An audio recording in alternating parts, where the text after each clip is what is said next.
Alright, so in round 4, I was paired down again against a player named Thomas Kung. I think he was somewhere around 16 or 17 years old, and his FIDE rating is 2136, but in my opinion, he's probably underrated.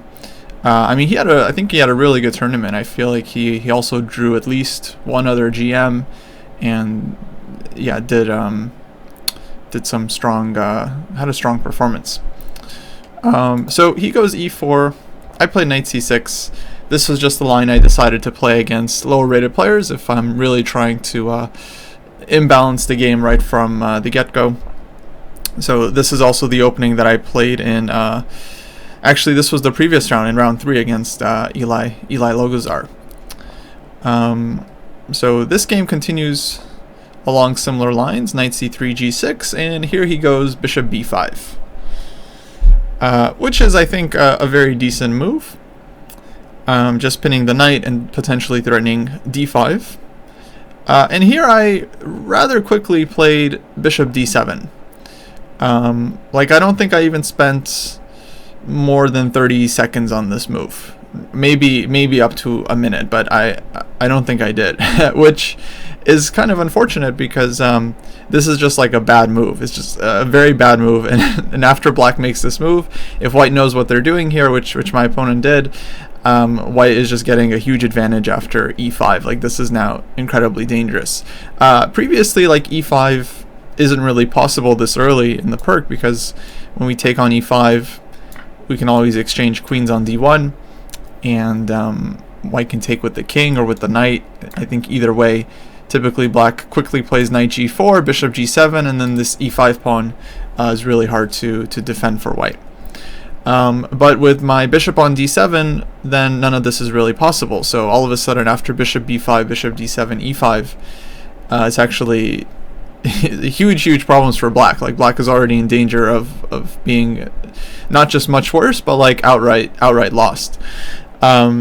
So yeah, something really strange, happened in this opening. My best explanation is that I'm pretty sure I've had this position in Blitz because I play this opening a lot online, and I feel like I've had games where I just kind of played bishop d7 because it looks good, and in some games my opponents played e5, in some games they didn't, and I never took the time to really check whether this line is like playable or whether it's actually really dangerous. I remembered during the game that at some point I did look at this line, and I recall that actually the correct move for black is a6. In fact, it's the only move here, I think, that gives black any kind of decent position. But the point being just to challenge the bishop. If white goes back, then black can play b5 at some point and isn't really worried about this pin. And then d5 doesn't become much of a threat anymore, so black can develop with bishop g7 and castle kingside. And importantly, when white plays e5 in these positions, a lot of times, well, black is just going to be able to take and trade queens, but the d7 square is also available for black's knight, which tends to be important here. And if white takes on c6, bc6, we get this kind of Ruy-Lopez exchange structure where, in fact, I think black's structure is pretty nice here, and black has the 2 bishops. So it's kind of a balanced position. White has some extra space, but with the light squared bishop, I think black's chances here are pretty reasonable. So yeah, I normally don't make huge mistakes in the opening on like move 5, but there you have it. And then suddenly after e5, I realized like I'm already in huge trouble, and I was just immediately on my back foot here. So I took some time. I just tried to figure out, what's the best way to proceed here. The problem after, let's say, takes in knight g4 is that white will go bishop f4 or queen e2 first. Then after bishop g7, bishop f4. Let's say castles. This position with the e5 pawn well guarded is just going to be really difficult for black. Basically, I'm lacking a lot of space. At some point, white is going to be threatening like h3, g4. If my knight has to go back to h6, then like queen e3 is going to just catch the knight. And yeah, I'm basically just lacking so much space. The pin is annoying. It's like a losing position. I think the engine gives like +3, +4 here at least. So that's already extremely problematic. I decided to put the knight on h5 so that I can maybe play bishop g4 at some point and use this idea. And my knight, kind of ironically, is less in danger of getting trapped on h5 than it is on g4, always running into these like h3, g4. So white castles. I think that's a pretty reasonable move. I played a6. I think after a6, bishop c4, or even before, probably I should have just tried to develop normally like bishop g7 castles, and then white is undoubtedly better, but well, at least I mean, still has to prove that the space advantage is going to be all that effective, and it's not like such a super easy game. And hey, it looks like the Rat River Trapper just subscribed, so thanks for subbing, much appreciated. Yeah, I feel like, okay, if I just develop normally, then it's a reasonable position, and white would have to work hard to really prove the advantage here. Instead, I did something worse. I kind of just tried to solve my problems, let's say, dynamically. So a6, bishop c4, and b5. And trust me, I didn't make this move lightly, because of course I knew what was coming here. Bishop takes f7. White has this resource, and the point after king takes f7 is this move e6 check. Hey, Moats Art, thanks for following. Now if bishop takes e6, white gets to play knight g5. King f6 is just way too dangerous. White has knight e4 check, queen f3, just so many ideas. So black is kind of forced to play king g8 here. And then after knight takes e6, white is winning back the piece.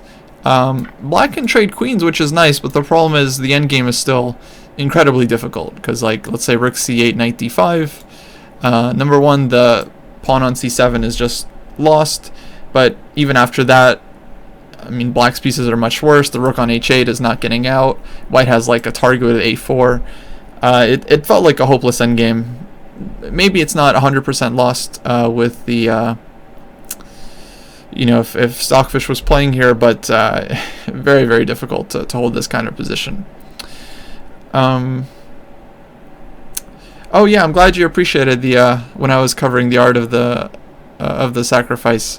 I mean, I'm currently just in the middle of so many tournaments, so I don't think I'll be doing any kind of studying like that in the next few weeks, let's say, but maybe sometime in July, when I have more time, I'll be getting back into doing a bit more studying online.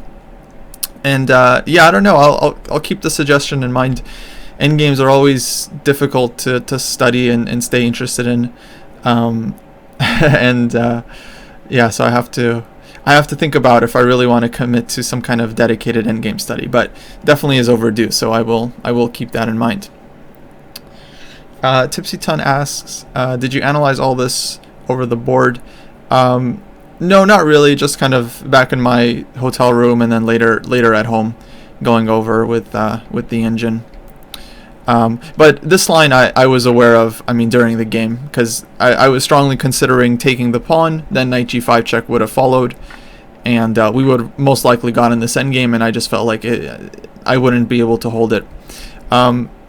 So yeah, even though my opponent is, I mean, much lower rated than me, like over 250 points, I realized that obviously I'm already in huge trouble here, and you know, a draw would be a very, very satisfactory result. Just like save the game, don't lose, stay on a plus score in the tournament, and you know, try to win with white in the next round. So yeah, I did my best to try and hold this. I played king e8. E takes d7, queen takes d7, and I was really hoping for queen takes d7 here, because in this endgame, black is not losing a pawn. The king can defend the c7 pawn, and black is definitely still much worse, because the pawn structure is quite weak. But at least it's not like immediately losing, and I'm not down material, which means that my chances to hold are actually going to be pretty good here. And I have a plan. I can put the bishop on g7. I can try to improve my knight by getting it back into the game via f6. I can try to put the king on b7. And so I think white would have to be extremely accurate here to really push this advantage. I mean, white is better, but again, not so easy to really convert this, and Yeah, in many cases, a lot of players, let's say, are good in sharp middle games, but then once they get to the end game, they kind of don't really figure out what to do in many cases, and then start to misplay it. So I was really hoping for that, but of course my opponent played queen e2, just a calm move, keeping the queens on the board. And yeah, I think this is a much stronger way to play the position, because my king is going to be in obviously much more danger with the queens on the board. So bishop g7, rook d1, queen f5, and knight d5. So good move, attacking the c7 pawn. And yeah, now things are already getting very difficult for black. I think the best move objectively is probably to play rook c8, just to defend the pawn in a kind of passive way, but what else can you do? And then white has a lot of ways to get a huge advantage. I think a4 would be one of the simpler ways to win the game. Just hitting b5, hitting a6 as well with the queen, and just kind of blowing open the queen side while black's king hasn't really castled yet. So yeah, this is just like almost a painful position to look at, because everything is hanging in black's position, and there's just really just zero prospects here. This knight is never going to reach the f4 square. White can always play like h3 g4 if they want, and yeah, it's just everything has gone wrong here for black. Instead, I did something, let's call it even worse. In fact, I'm like almost embarrassed to admit this during the stream, but I already tweeted about it, so technically it is public knowledge. But I tried to castle in this position. I tried to castle long and defend the pawn this way, which I think, if allowed, would be a really reasonable move. As I kind of connect my rooks, I attack the knight on d5. Still, black is going to be much worse, but at least the rooks are connected, and well, there is potential for counterplay. But if I tried to castle, I assume, yeah, it wouldn't let me do it. And of course, as I just completely blanked on during the game, I already moved the king. That's the problem. I took this bishop on f7, I moved my king back, and somehow I just completely forgot about this rule, during the heat of the battle, because we were spending already, quite a bit of time here on every move trying to figure out what to do and how to survive. And for my opponent, he was thinking about like how to try to win. And yeah, even though it was only like a few moves ago, I just completely forgot that my king had already moved, and that castling is just no longer allowed.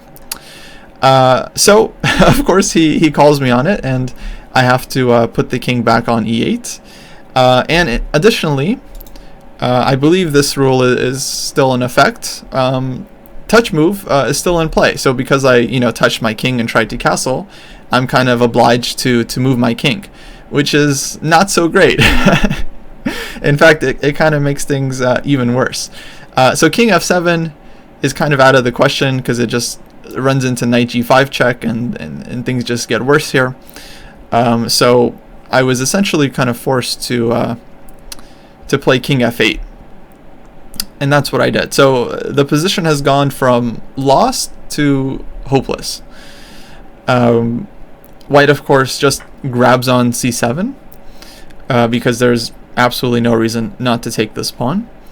I played rook c8, and so at this point, I obviously understood that black is just completely lost. I didn't really consider resigning, because I felt like there's still chances here for white to mess it up. And yeah, again, my opponent is a lower rated player, so maybe he'll get nervous, as often happens when lower rated players are winning, especially winning so decisively against high rated players. They tend to get a bit nervous, and they sometimes mess up. So I didn't feel like the game was over. I obviously felt like I should keep fighting. But yeah, I was trying to figure out, how exactly can I make this the most unpleasant for my opponent, because it feels like white has everything going for them. Material-wise, white is a pawn up, and white's position is better in a number of ways. King is safer, pieces are better, rooks can be connected at any moment, and etc. So okay, here I give white a chance to take another pawn on a6, and objectively, this was quite possible. I think white can get away with this. Black doesn't have any significant compensation for the 2 pawns whatsoever. But it does feel a bit greedy because now white's knight is kind of sidelined on a6. I think I was going to probably just play h6 here and just try to bring my king to h7, connect the rooks, bring the rook to the f file, and just, hope for the best. Just try to calmly improve my position and hope my opponent offers some chances. But objectively, there was nothing wrong with that. But I understand my opponent's intention to, rather than taking a second pawn, just to play knight e6 check and just keep control over the position with a really, really strong knight on e6. So I think this was totally acceptable as well. Now white goes c3. I pushed h6. So again, I'm just trying to make micro improvements to my position. At least if my king is somewhat safe on h7, my rooks can kind of get out, and yeah, then at least I always have chances if things stay relatively stable. So h3, I think this is a useful move. And hey, Yahya, I'm not sure how to pronounce that. Sorry. Thanks for following. So white is starting to push a g4. I have to go back queen f7, and now white plays bishop d2. I thought this was kind of a unnecessary move. I mean, white is developing the bishop, but the bishop doesn't look particularly active on d2, so we can't really say that it's that much better. Oh wow, I pronounced it perfectly. Yeah, I think I have a knack for pronouncing screen names, which actually sometimes gets me in trouble. But anyway, hey, Prawn Sacrifice. Good to see you back. Yeah, instead of bishop d2, during the game I felt like a4 would just be incredibly unpleasant. Again, just opening up the queen side before black has a chance to stay developed. I don't think b4 is really anything to be concerned about here. White can always play knight d4. And yeah, to me this just looks like completely busted. So bishop d2 I felt like was a little bit slow. I play knight e5. And now I'm hitting both knights, but white has a nice retort with knight fd4. And now knight c4. So okay, just trying to activate the knight. I hit the b2 pawn. And here white played b3, which actually I think was not a good move. I think this one ends up giving up some of white's advantage already.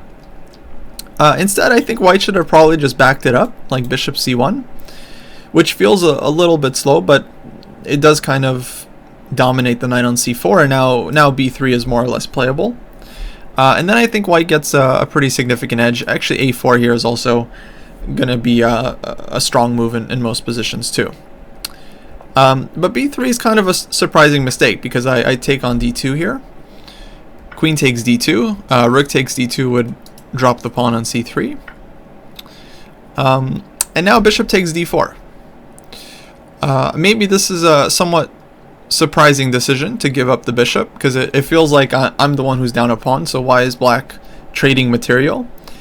But I actually felt like, okay, white is forced to take with the knight, and with the somewhat simplified material, I think it's actually a little bit harder for white to push their advantage here, because black still has enough pieces to pose problems. So for example, I can play king h7, rook f8, maybe knight f4, and I have at least some pressure against the king side, maybe some queen d5 ideas. It shouldn't be enough, but at least it's enough to annoy white. And meanwhile, white's extra pawn is on the queen side, so if white is trying to win the game, eventually he's going to have to try to create a pass pawn, which is not that easy, especially if he has to deal with potential threats on the king side. When there are more pieces on the board, then it was kind of more difficult for black to do anything because white was just fully in control over the situation. But here there's enough open space where black is actually kind of getting back into the game. So I definitely felt better here than at any point in the game since like move 5 basically. So king h7. Now I just want to bring the rook in queen e3, knight f4, rook ac1, rook f8, and knight e2. So okay, I go knight d5. I don't really want to trade knights. I think that will make it somewhat easier for white to play the position. I do want to keep the knights on the board. Although once we get to the endgame, if we get to the endgame, then it would make sense to trade knights and try to get into some rook endgame. Basically, that's kind of how I felt. Like if I have any chances of holding the position, it will be in a rook endgame where I'm a pawn down, and a lot of those tend to be drawn. Like if he ends up with 3 versus 2 on the king side, 1 extra pawn, we know this is like a theoretical draw. I'll have no problem holding that one. So a lot of endgames on pawn down I could be saving. Big Easy Bishop asks a good question. When does despair turn into, hey, I can save this? Yeah, I think actually around this point, once I got bishop takes d4 in and king h7, I actually felt like, well, my position has been better than ever before, even though it's still pretty bad and I'm just down a pawn for almost nothing. But yeah, once you're able to start envisioning scenarios where like you're able to escape into some kind of drawish endgame, even if it's like really passive but still drawish, then yeah, you can suddenly build some hope into your system. Like if you have prospects for getting an opposite color bishop's endgame, or I think a lot of rook endgames, even if you're a pawn down, like I mentioned, can be held. So yeah, my main strategy here was just to try to make it difficult for my opponent to make progress. Queen g3, I played knight f6, aiming at knight e4. He goes queen e5, rook c6, knight d4, rook d6, and knight f3. I think this was a good maneuver on his end. Putting the knight on f3 now kind of shuts down a lot of my kingside play. But on the other hand, this knight is now not contributing to the queen side, so it's a little bit harder for white to push there. So rook e6, queen d4, rook e4, queen d3. I go back, rook e1. And here actually I spotted a nice trap, and I didn't really see anything better than to go for it, so I tried. I played knight h5 here, once again trying to get back to the f4 square. Rook takes e6, queen takes e6. And here, of course, I was really hoping for white to make the very natural looking move rook e1, which I feel like a lot of players would make, especially in a blitz game. But I'll pause here and give you guys a chance to figure out what black's point is here. What should black do? And of course, for the YouTube audience, this is your time to pause the video before the answer is announced.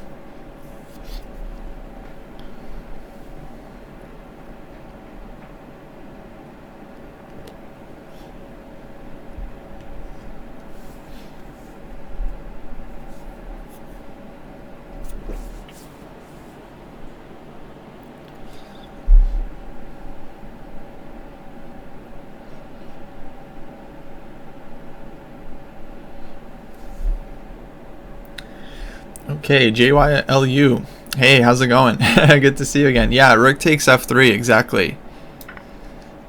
Awesome. I'm not sure what to call this. It's a removing the defender plus a kind of desperado sacrifice. Play like a French player. Yeah, kind of.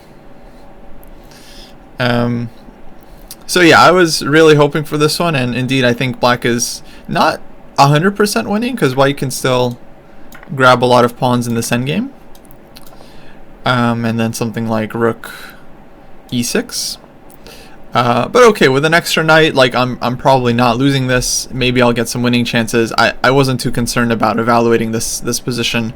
Obviously, this would be a huge turnaround, and so we would evaluate it once we got there. Yeah, asked if I was white, would I fall into that trap? I hope not. I mean, I have in the past, but lately I've been a lot more careful. So instead he played queen e3.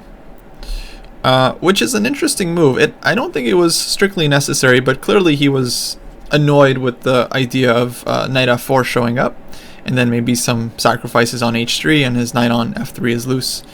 And this is move 36, so we were definitely approaching time trouble, or in time trouble. I think he only had like a couple minutes here, and so he didn't want to deal with these potential tactics.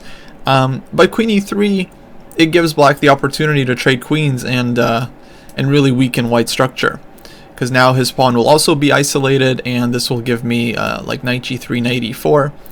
And so I strongly consider trading queens here, even though it's kind of counterintuitive. I mean, I'm down a pawn, but I really thought about doing it because then his structure is weakened, and I'm actually getting some compensation.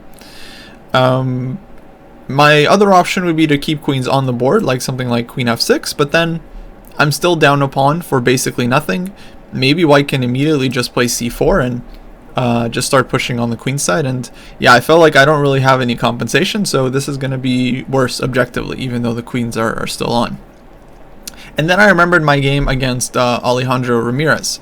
So for whoever was watching yesterday, you guys might recall this, but I had a similar situation where I was down 3 pawns. At that point I was down 3 whole pawns, and I could win one back, but it would require going into this endgame with opposite color bishops, or I could keep queens on the board and most likely just be completely lost right then and there.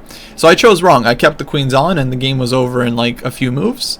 Had I traded queens, I would have had much better chances of saving the position. So I kind of remember that during this game, and I realized that even though I want to keep the queens on the board intuitively, that actually I should just go for the endgame here and make it difficult for my opponent. So I decided to finally trade queens, and I think this was the right call, because I don't think this endgame is easy for white to convert by any means. So f takes e3, knight g3. He plays king f2, I think kind of the most natural move. Knight e4 check. King e2. And rook c8. Yeah, chess lover, I mean, my king was okay in that position. Like, it does feel weakened, but if I keep my queen like on f6 or f7, it's basically fine. The issue there was more just that black just doesn't have any compensation. Like, white's structure is hardly weakened there, and white just has a very clean extra pawn and can prepare c4 very easily.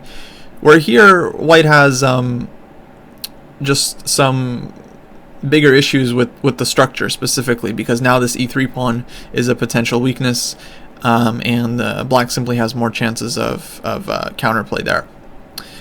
Maybe slightly worse than white's king, but it kind of depends, because the pressure on the f-file was also somewhat annoying. Okay, so white played here king d3.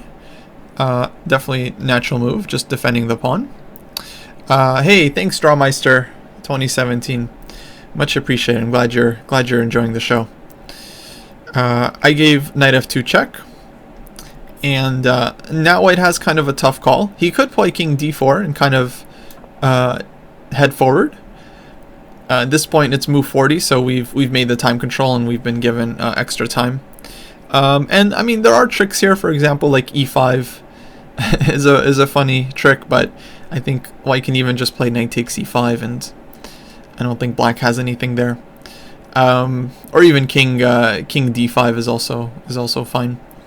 I think I was probably just gonna play maybe rook d8 check, and then think about knight d3 next. So something like oh, sorry, yeah, rook d8. This is just game over, because knight d3 is happening next move. The king can't go to e4. So yeah, this is not playable for white. So basically, he has to choose between repeating with king e2 or king c2. So of course he goes king c2, playing for the win. And yeah, now black has to get some counterplay. So I pushed g5. The idea is to play g4, exchange pawns, and get the knight to g4, where it's going to be attacking the e3 pawn, and also opening the g file in the long run for the rook. So he goes knight d2, g4. He doesn't really want to allow g3, so he takes. Knight takes, king d3. And now, yeah, I just have some weaknesses I can latch onto. So this is starting to feel like a position where still white is like close to winning probably, but yeah, it's not that easy. At some point, like in order to win this, white is probably just going to have to leave the g2 pawn behind and just go for promoting a pawn on the queen side. And that can be a difficult decision to make. So I continue knight e5 check, king e4, and I go back knight d7. I just felt like this was the most flexible square for the knight. Knight f3. And yeah, I don't have anything hugely productive to do. Like if I go rook g8 right now, I mean, it's just going to be rook c2, and I don't really have a ton of ideas in the position. My only idea is to just kind of stay put and wait for white to start advancing and then try to find some way of creating counterplay. So I just played rook d8, just like super patient, passive move. Just saying like, okay, rook d8 now, you know, maybe I want to play knight c5 check, so you should be a little bit careful. In fact, I am kind of threatening to play like e6 and knight c5, and then again going for this knight d3 check. Here he actually surprised me. I mean, I really wasn't expecting this move at all. He played king d5, which normally, like, you know, it just feels like so dangerous walking into not only discover check but also double check. I mean, recipe for disaster, but he correctly calculated that black doesn't have any good checks whatsoever. The king has enough squares, and he just simply wants to walk to c6, b7, and just pick up the pawns this way, which I think is actually a very reasonable idea.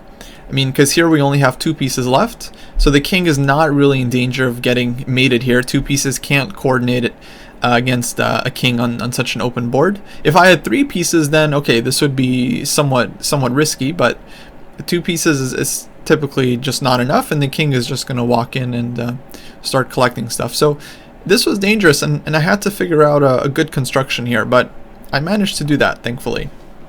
I play knight f8 check, king comes in, rook d6, king b7, and then knight back to d7. So I was happy I found this setup, because now I'm holding the a6 pawn. The knight can come to c5, and actually the king is a little bit, you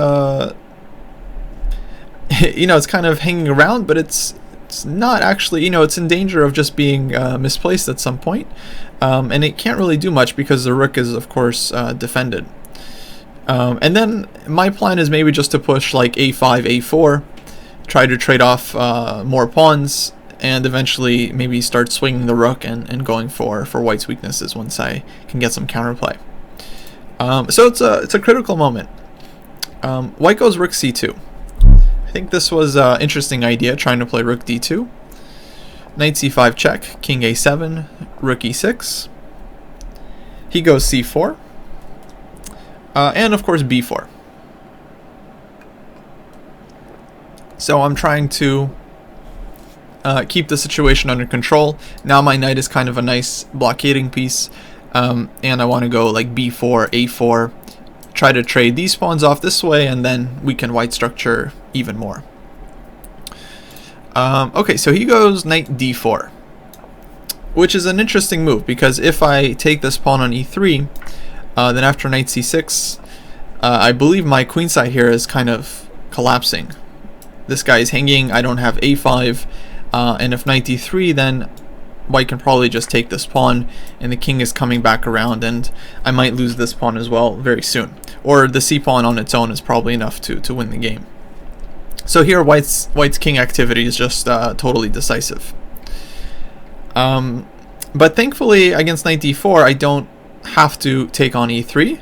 In fact, I can just keep the status quo with rook f6, which was just, I think, a very nice, patient defensive move, just saying, okay, you know, you got the tempo, but you don't really have a way to improve your position, so it's your move again. It's up to you to figure out how to proceed.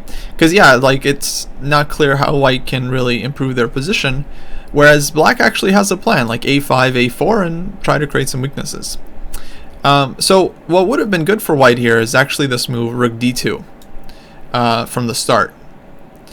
And the point is to try to play rook d5 and break down the blockade, which is a pretty important idea in endgames when you're trying to convert. So again, if I take on e3 here, rook d5, I think this is beginning to look really bad. And it requires white to give back their extra pawn, but not really for long, because the king is eventually just going to take this one on a6. So rook d2 would have been really strong. I'm not sure exactly what I would play, because if I try a5, rook d5, and let's say rook c6, I think white can play here either knight e5 or knight d4, and yeah, I think the blockade is slowly breaking apart after king b6, and I think both of these pawns are very likely to fall. So this would have been a very tough move to deal with, and if my opponent found it, I think he likely would have won the game, because I just don't see a great way for black to defend here. Well, after knight d4, rook f6, he played knight f3. So this is a really interesting moment, because now he's kind of allowing me to repeat the position, because we just had this, and if I play rook e6 here, then we repeat the position. But during the game, I had already realized that like he had rook d2, and then this would have been really dangerous. And since I know he's playing for the win here, I felt like, okay, if I repeat, he's not going to repeat. He's of course just going to try something else, and a second look at the position, for sure he'll find rook d2, rook d5, and he'll win the game. So I didn't repeat. I realized, there's no reason I have to play rook e6. Instead, it's better to improve the position, and I played a5. And actually, this makes a huge difference now, because here he played rook d2. I pushed a4. And here black is kind of first. So I'm able to trade off these pawns on the queen side, and had he not lost the tempo with like knight d4, knight f3, in this position he would already be playing rook d5, and it would be very difficult for black. But since I get to play a4 first, then after rook d5 I can take on b3, and I have this this tactic working because the pawn is going to be really strong. So yeah, this was a very critical moment, and I feel like it happens a lot, like when you're the defending side. So obviously at this point I would be very happy with a draw. I would feel extremely fortunate, and my opponent repeats the position once. A lot of players would automatically just go back rook e6 because, why not? You're okay with the draw. But you have to realize that your opponent is probably not going to repeat. They're going to look for a better move, and so unless you have to repeat the position, a lot of times it's better to improve your position and not worry about like trying to repeat moves, but rather just make the best move in the given position, because it's very unlikely that your opponent is just going to be a nice person and give you the draw. More likely than not, they're going to find a way to deviate, and if they have a stronger move, like in this case, had I played rook e6, more likely than not, I think I would have seen rook d2 on the board. Then you have to realize these situations when repeating the position just gives your opponent a chance to find the win, when you need to instead just be trying to play the best move. So yeah, this was, I think, a very lucky episode, because I got to play a5 and a4. Now after rook d5, a takes b3. I mean, he could take on c5 here, because taking on a2 is actually not in time. Like he goes rook a5, b3, and knight d2, and actually the pawns are under control. b2, he can take on a2, and yeah, I don't think black has any ideas here. But instead I can push b2, and then after knight d2, I think I can play either rook f2, or I think rook f1 is possibly working as well, and I'm going to be winning the knight back. We're going to be getting some kind of rook endgame. Actually, I think rook f2 is better because it's faster here, or I think it saves time. Here white has to move the knight, then we get rook f1 with tempo, and then we can promote the pawn. And black is still a pawn down, and it's, I think, a really dangerous position. Actually, sorry, now that I'm thinking about it, knight d2, rook d1. This would actually be a huge problem for white. So what white needs to do, I believe, instead of knight d2, is play this move rook b5. Then rook takes b4. Then the pawn is under control, and for example, black should probably go rook c1 and get something like this. I was analyzing this position a little bit. I think it's probably kind of like 50-50, like maybe it's drawn with best play, but over the board I think white has really good winning chances. It's pretty complicated, but okay, white would have to show really good technique to win this one, because black certainly has a very active rook and can try to pick up a pawn. So that line maybe was critical. I think black is probably holding there. Instead, white decided to just recapture on b3. Yeah, tipsy ton. The rook f1 is a nice idea there, but white will take on b3 and then cover the a1 square with the knight, so that's why that doesn't work there. And well, after a takes b3, black can just take on b3 with the knight. Now more pawns are coming off the board, so I felt very comfortable at this point that I had good chances of saving the game. He goes rook b5, rook e6, and here actually I think it takes the engine some time, but it does find a forced win by white. But it's somewhat tricky, you know. I think it's actually quite unexpected. And this happens a lot in games. Like once you miss your first winning chance, then the second one is slightly harder to find, and then the next one is like even harder, and then eventually it's like you have to solve an endgame study over the board just to convert the position. So the chances typically don't get easier, they only get harder. But white had a really strong move here, knight d4, which amazingly goes into a winning rook and pawn endgame. So knight takes d4, pawn takes. This one is pretty difficult. It seems like black can just take the pawn on e3, and like how could this position be problematic for black? But it turns out that the c pawn is just so strong here that white's king is actually perfectly placed for this position. Like it doesn't have to make this journey. It's already here on a7, ready to jump to b6. Black's pawn is under control, and white is just going to be pushing the c pawn using the king, and so basically the position is lost. Rook c3, king b7, b3, c6. Black's pawn cannot advance, white's pawn is promoting, and I'm soon going to be a rook down and just lost.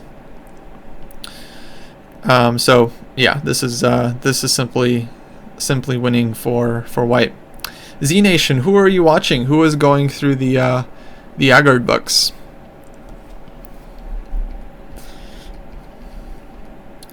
But I mean, this is a really hard resource to find. Also, at this point, we were in our second time trouble, so yeah, this knight d4 is not a move I would expect a lot of players to find with, like, you know, 3-4 minutes on their clock. I mean, to feel that rook endgame is winning, I mean, it really takes some class.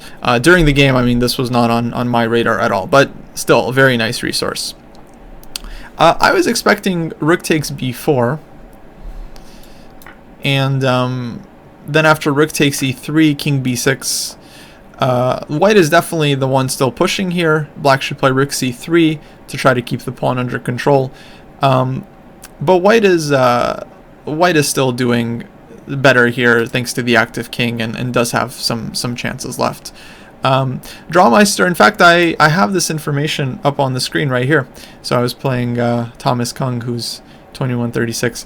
I realize it's kind of small on the screen, but it is there. So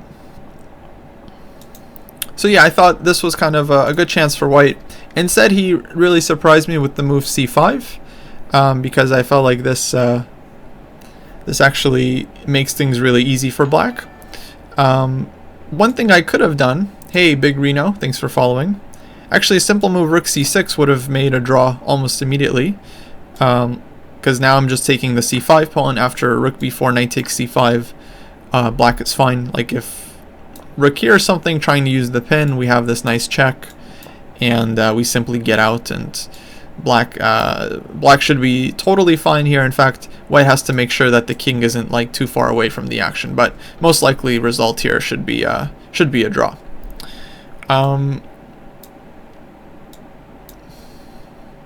So yeah, actually that was kind of a simple one, but I found another relatively simple way to draw the game, and this is, I think, a very useful idea for players to keep in mind in the endgame.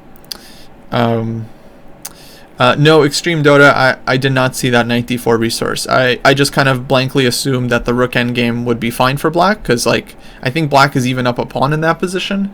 So the whole game I've been down one pawn, in danger of being down more. If I'm up a pawn in a rook endgame, like it didn't even cross my mind that I could be worse there. Okay, but what I ended up doing here is actually just immediately giving the knight with knight takes c5. And I think this is a resource that players forget, but yeah, you can give up your knight for pawns and live without danger, because after rook takes c5, rook takes e3, white has only one pawn left, and the king is just way too far away now. All of a sudden the king on a7 is literally in like the worst spot on the board. It couldn't be farther from where it should be on f2. If the king was on f2, then white would actually have, I think, quite serious winning chances, because the rook and knight could keep everything under control and the king would be helping out. But with the king this far away, white just has no chance of defending against simply picking up this pawn, or let's say advancing my pawn. So I felt very comfortable that black should be minimum holding here.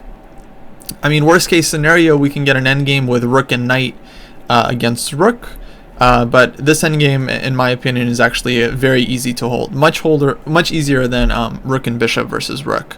I think when you have the extra knight, you can pose some problems, but the defense is much easier, and the bishop is simply much stronger at like setting up mating nets and this kind of thing. So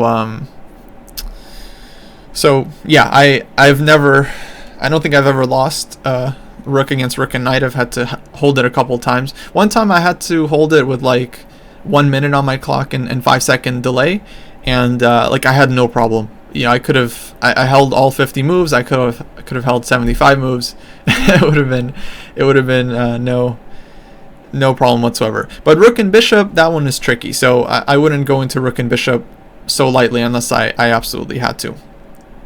Okay, so the game concluded in a couple of moves. Rook c2 was played, b3, rook b2, e5. And now my plan is to just quickly run in with the king, maybe play e4 at some point. And yeah, white just won't be able to hold the last pawn. He brought his king back to c4. He ends up taking on b3, which I was completely fine with, because in like this endgame, it's like 100% I'm going to be able to take the pawn. He can defend it, but I always have king f2, or if I need to, like slow but useful, h5, h4, h3, just to trade off the last pawn and guarantee a draw. But actually at this point, I realized I had the draw in hand, so I decided to maybe pose some issues for my opponent, because he's down to like playing on the 30-second increment, and maybe I can cause some problems, because if I can win this g2 pawn, knights aren't so great at dealing with h pawns. If anyone can win here, actually, it's black. I mean, obviously, it's white has several ways to draw, but still, the only person that can really go wrong here is white. So I felt like why not ask a couple questions. So king e3, and now, for example, I am threatening to just outright win with like king c2, king e2 would be a funny way for black to win the game, because the knight is simply lost, and in this endgame, black's king ends up being perfectly placed. So yeah, there are ways to go wrong here, but he finds an accurate way to make sure he doesn't lose the game. Just plays g4.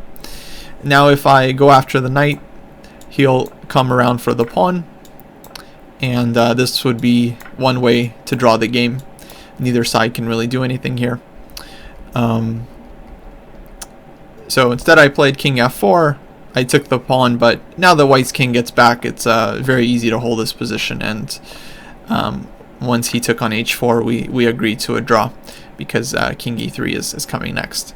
So yeah, I feel like after this draw, I mean, on paper it looks like a bad result. Like I drew with like such a lower rated player, but honestly, guys, after holding it, like I was on top of the world because I just felt like Houdini. Like I just escaped one of the worst positions I've been in a while.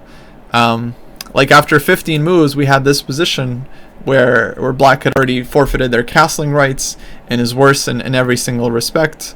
And then I like a dummy, I forgot that I had already moved my king, so I couldn't castle anymore, and I was forced to make a bad move, king f8.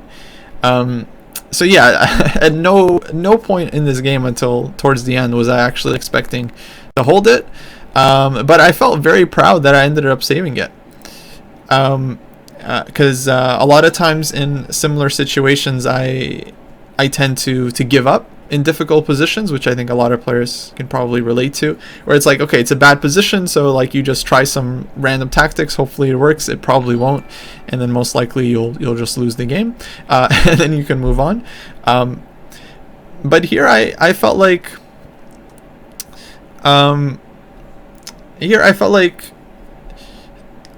actually my opponent didn't really blunder at all in this game. Like he just made a couple of inaccuracies. He played a little bit too cautiously. He didn't go for the win early on with like a quick a4 like he really needed to, I think.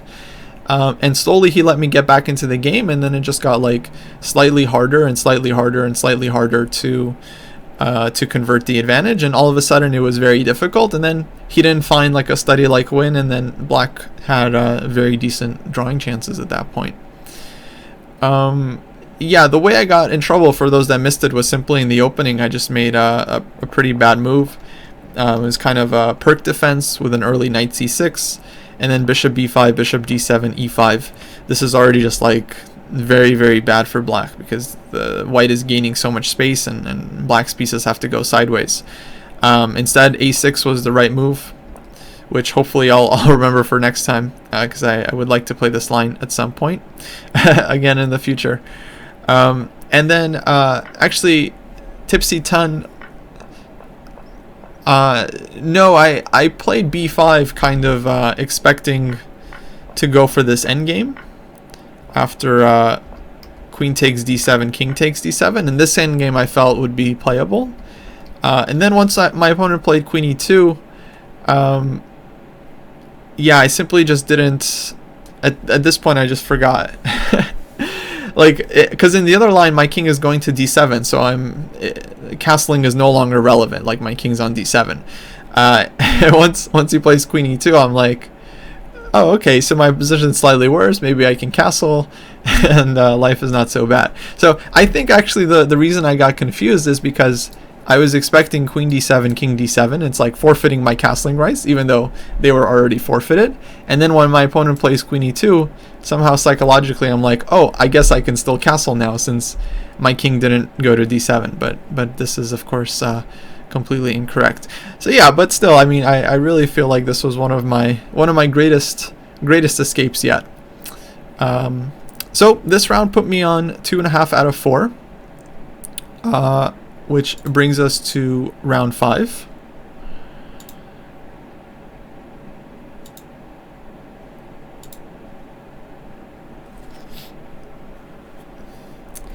And in round 5 I actually got to play another GM. So even though I kind of had the same score as before after having drawn that game, it kind of works that way in open tournaments. Like kind of the roller coaster effect. Sometimes you play way down, then next round you play way up. Chess Lover, I think the penalty for castling illegally is just, I mean, it's the same penalty as making an illegal move. So my opponent, he didn't call the TD over because I guess he didn't feel like I wasn't disputing anything. Like I obviously understood immediately that I had made an illegal move. So I put my king back on e8.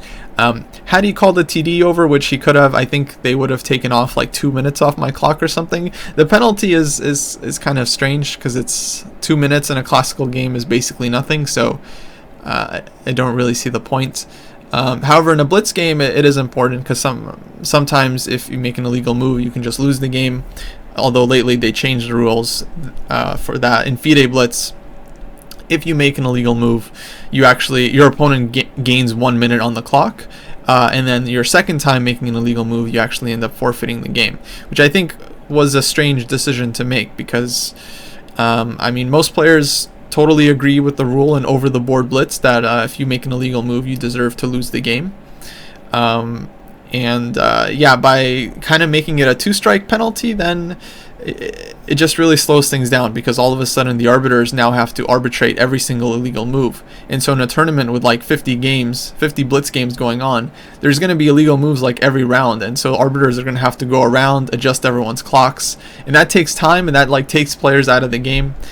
This happened a couple of times in the National Open Blitz where someone made an illegal move, the clock was stopped for like 3-4 minutes while the arbiters were trying to adjust the clocks, and yeah, it just takes everyone out of the tempo of a blitz tournament. So I'm not a huge fan, but yeah, kind of a tangent there. Okay, anyways, this is round 5. I'm playing against Grandmaster Andrei Barish-Polets, who I believe goes to I'm pretty sure he goes to Texas Tech University, if I'm not mistaken. Or maybe he's graduated at this point. I'm not really sure. I decided to play knight f3, d5, and e3. This is a line I've been experimenting with lately that I think is a pretty interesting way of playing against players who play either the Slav or the Queen's Gambit declined. Drawmeister asks, in the US the rule for a 5-0 time game does a legal move mean a forfeit? I don't know. I honestly, yeah, I'm just not sure. I've always thought in the US that it should be, and in FIDE it was. So in Europe it was like that was the rule, but I think last year they changed that. I think last year FIDE changed that rule. So for FIDE blitz tournaments, first illegal move does not lose. It's just like a 1 minute penalty. Well, okay, I think this is an interesting line. The idea is to develop with like c4, b3, bishop b2, and actually there is some poison. I mean, one of the main ideas behind the system is to try and get a favorable structure for white, which we can do because we do have the advantage of, let's say, the first move, and so white can definitely fight for the, let's say, the strategic initiative here. So c4, e6, and knight c3. And actually, amazingly enough, like in the previous game, I messed up on move 5. Here, I feel like I messed up on move 4. I mean, knight c3 is fine, but my prep was actually to go b3. This was the move I wanted to make. And this is advantageous because here white gets to put the bishop on b2 earlier. And the main difference is that in the game, after knight c3, c5, c takes d5, knight takes d5. Had my bishop already, or had I already played b3 here, and I can play bishop b2, or had my bishop been on b2 already, and I can play knight c3, I would be perfectly okay here. But here, if I play the move b3, trying to get the setup, then I'm allowing knight takes c3 when I'm not able to recapture with my bishop. I have to take back with my pawn, which allows black to trade off the queens, and we reach this endgame that's pretty much equal. Very little chances for either side to play for anything here. So yeah, I felt like I kind of mixed up the move order. White has other moves here like d4, for example, or bishop b5 check, but this was not exactly the setup I was looking for. So yeah, had I played b3 on move 4, hopefully this isn't super boring for people. I know move order talk can sometimes be just mind-numbing if you don't play the opening, but I don't know, I think eventually you have to kind of eat your vegetables and start studying move orders in these like weird openings. It can be useful. So if white goes b3 here, c5, bishop b2, Basically, it leads to a better version of the setup for white. Now I can take on d5 and then play knight c3, and I kind of keep my nice bishop on b2 on this long diagonal. Okay, so yeah, I was kind of bummed that I realized after cd5, knight d5, that I'm kind of not exactly getting what I wanted. Had black played e takes d5, the usual idea for white is to play d4 and try to leave black with an isolated queen pawn. And I think these positions are a totally reasonable way for white to play for the advantage, because in the long run the IQP is hard to defend. Not everyone likes playing with the IQP, especially solid players. They don't want to play with this like weak pawn for the whole game, where they have to kind of justify it with active play. So this really isn't everyone's cup of tea, but from white's point of view, it's like a very easy position to play. Bishop goes to b2, other bishop goes to e2, castles, and white just has a super solid position. Okay, so here after knight takes d5, I really had to figure out like what to do. I think knight takes d5 is actually the most critical move, but I wasn't exactly sure how white should play here. After the game I looked it up, and for example ed5, d4 I think is okay, but really interesting is this move b4, which is just like a fantastic positional type of sacrifice. The point being, after cb4, bishop b2, white just gets this like beautiful bishop on this diagonal. We get the d4 square. We probably won't play d4. We'll leave the pawn either on d2 or on d3. Maybe bishop can come out to d3. And actually white just has like a ton of nice squares for the pieces here. So this would be a really interesting position to play, I think. So yeah, maybe for next time. So I decided to play b3. And my thought process here was as follows. I figure, okay, if my opponent does not take on c3, then I can play bishop b2, and I reach kind of my desired setup. And I figured that he probably wouldn't take on c3 here, because if he does, then we get this kind of equal endgame. And well, he's a much higher rated player. He's a GM. He's playing with black. He definitely wants to win the game.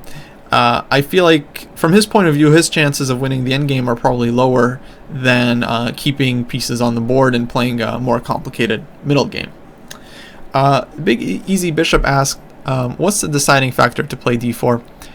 Usually if black has two pawns on d5 and c5, then white wants to play d4 and leave black with an isolani. So, for example, in this position, if e takes d5 was played, then I would most likely play d4 here.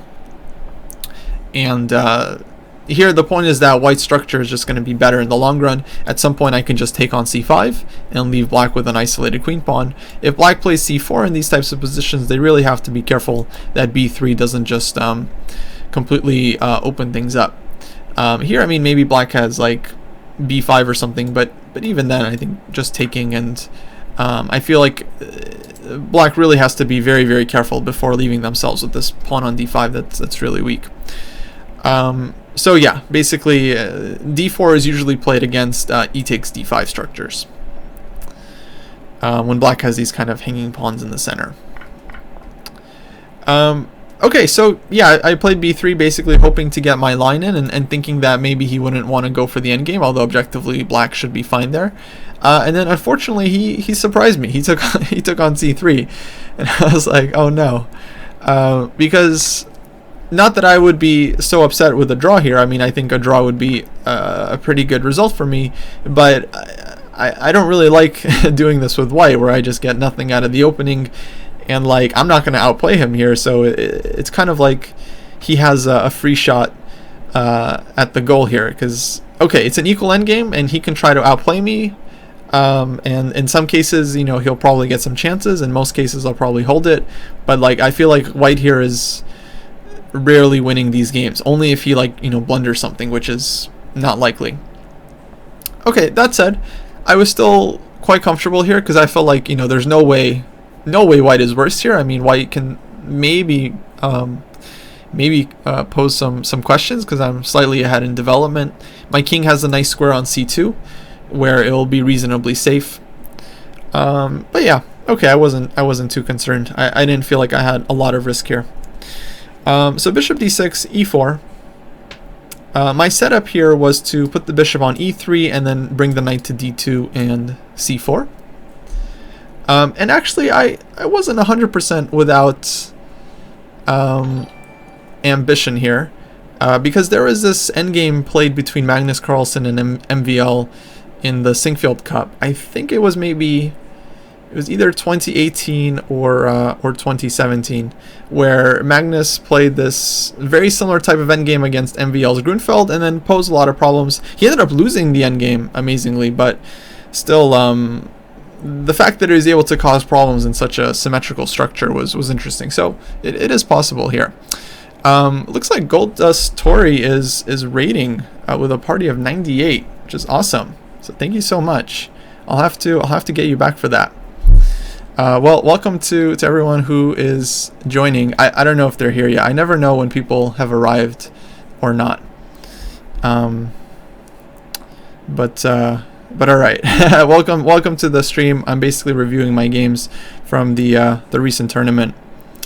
Oh, okay, they're not here yet. Thanks Chaydoc for letting me know. All right. Hey, Joe Bruin. Oh yeah, we definitely might have come across at the U.S. Amateur Team West. I had a good run at that tournament. Okay, so here Black played knight c6, and for those of you that joined, I think the endgame is very approximately equal. Oh, UCLA Team B, Joe Bruin. What board were you on? I don't think I'll be able to recall the game, but I'm just curious. After knight c6 here, I played king c2. I think this is where the king belongs in this endgame. King e7, bishop e3. Black pushed f6. Knight d2. And now my idea is to just head to c4 and actually ask a pretty serious question, because I want to take off Black's darks for bishop, and the bishop can't really go back yet with the c5 pawn hanging. Oh, Joe Bruin, my bad. You were on the Team B. Yeah, I guess we played Team A. I just didn't exactly remember. But yeah, I think we played you guys in round 4 in that event. So yeah, I'm feeling pretty comfortable here. Black played knight to e5, and it's actually a nice trap, because if I go knight c4, this runs into knight g4, which is a really annoying move. And then knight takes d6, Black takes on e3 with a check. I have to take back, king takes d6, and yeah, this is how you lose to a grandmaster. You let your pawn structure just get spoiled. The king will just like live on e5, b6, bishop b7, and yeah, Black is just much better here. So of course I wanted to avoid this, and I came up with this move h3, which I think is quite reasonable. F3 also felt logical, but the problem with f3 is that I'm never really threatening to push f4 here because of knight g4. So starting with h3 still allows me to play f4 because I'm taking away the g4 square, and kind of forces Black to play the move g5, which happens in the game. Which I was fine with seeing. I didn't think this was necessarily weakening his position or particularly threatening. And now I decided to play knight c4, kind of forcing a trade of knights here. Knight takes c4, bishop takes c4, b6, and f3. And now, yeah, it's always like such a difficult moment here, because it's like, if I was playing a lower rated player, you know, I would still be trying to push for the win and trying to create some weaknesses in his position, maybe play h4. But the fact that I'm playing like such a solid GM, I just feel like, no, I have no chances of winning this game. Don't even think about it. Don't even try. You know, the way you lose this game is actually one of two ways. Either you try to push too hard to play for a win, or you try to push too hard to play for a draw. That's another very quality way of guaranteeing that you lose the game. Instead, the correct strategy is to, well, make good moves, try to improve your position, try to play as if you're trying to win the game and pose some problems. And don't worry about the results so much. Don't try to force the draw and like stay super solid, because that's how you end up worsening your position and you end up losing the game. So I think this was a good example of that. I think I managed to do this well. After bishop f4, I think this was an interesting move. So yeah, some players might be so excited by trading pieces that they take on f4 here. I don't know if this is necessarily so bad, but it does kind of help black a little bit, because it allows them to put some pressure on the g file, and you know, maybe in the long run, like the king can one day, if we get some kind of bishop endgame, can actually use the dark squares to get in on the king side. So in the long term, it's just a liability to play this kind of endgame where I have weak squares in my position, kind of the wrong bishop to cover them.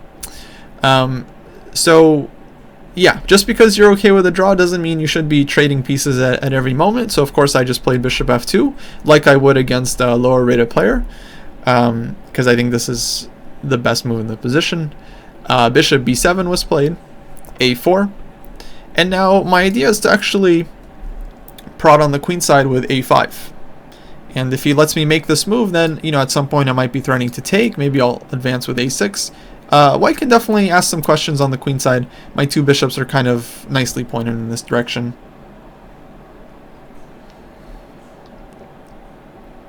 So he goes a5. Oh, Tipsy Ton. Actually, I did cover this detail.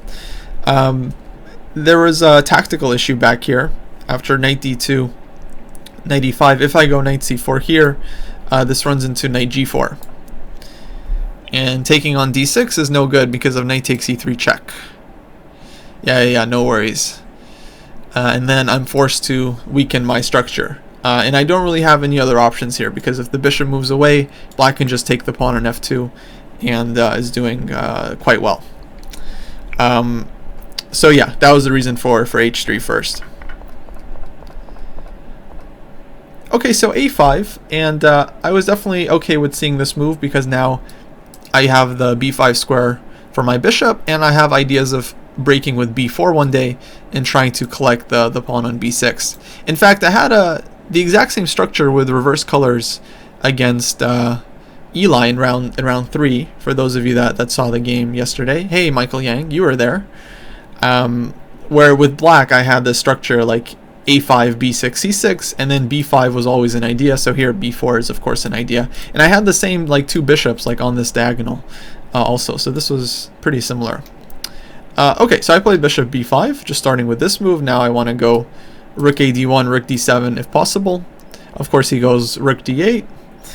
I put my rook here as well, and bishop e5. So a good move by black, since he's trying to keep his winning chances alive. Now if I, let's say, try to trade rooks, then after rook takes d8, I can't really play rook d1 here because my c3 pawn is just hanging. So this would not be okay. But the good news is that there's really no need to trade rooks, and it's no problem to keep the tension. So some players, okay, they want the draw so badly they just can't handle the tension. So any trades, you know, must happen immediately, but usually it's not necessary. And I just play bishop e3, just like calm move, not really doing anything, just improving my position, you know, putting the bishop back on e3. He went h5, he's improving as well. Bishop f2. Now this is no longer an improvement, now I'm just moving back and forth. Because it's actually just very hard for black to make progress here. There's really nothing that white can do, but the issue for black is that there's not a whole lot he can do either. Because for example, if he tries to play g4, then he's kind of opening himself up as well. Now I will take on d8. If king takes, then I get rook d1, check, rook d7, and that's very difficult. And then if rook takes, then I'm actually the one who's gaining the king side. So takes, rook h7, and game over. So he doesn't have this break with g4, and so it's hard for him to push. So after bishop f2, I think he spent some time. He ends up going bishop c8. And hey, Marian Cyrus, thanks for following. And since he made this move, I immediately just played b4. I took my chance. Earlier, I didn't want to make this move because after black takes on b4, he kind of gets this open c-file, and I thought it might be somewhat dangerous for my king. But now that the bishop has gone to c8, he can't get to the c file so quickly, and now is definitely the time. And I think this move was important, because if I had waited, then, well, he's covering the d7 square, so now he just wants to go like rook g8, g4, and then maybe white will have some issues there. So I think it's important in these positions to seize your chances of fighting for counterplay. Okay, so b4. He goes a takes b4, c takes b4. Now if he takes a second time, I think this is really dangerous for black.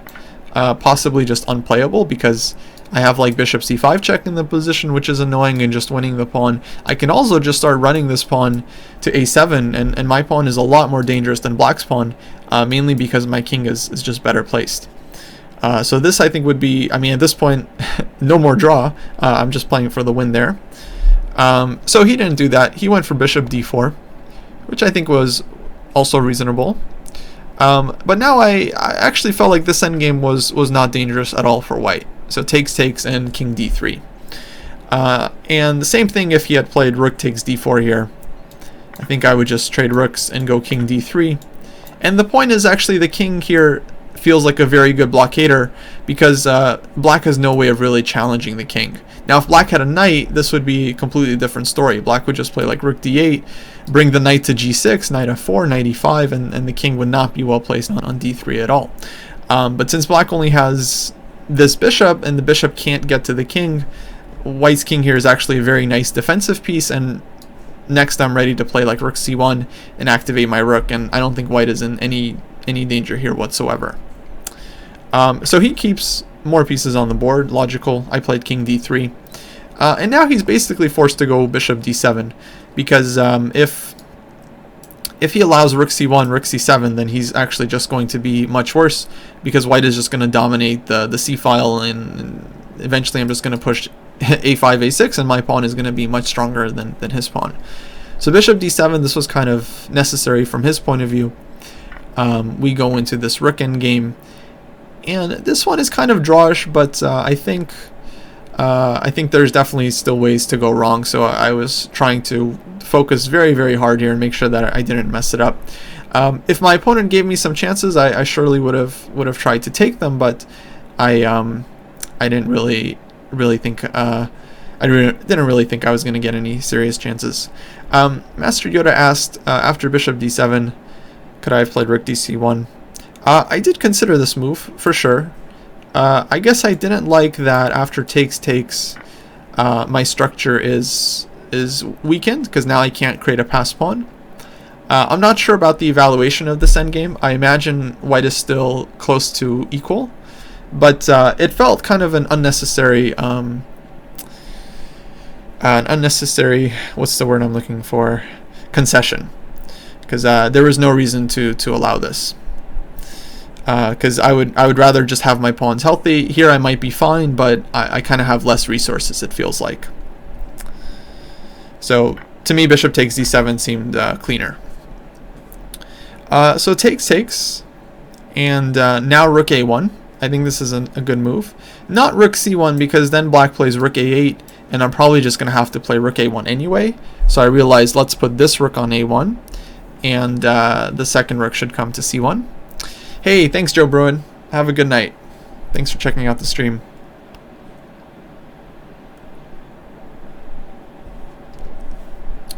Yeah, just going back to that line real quick.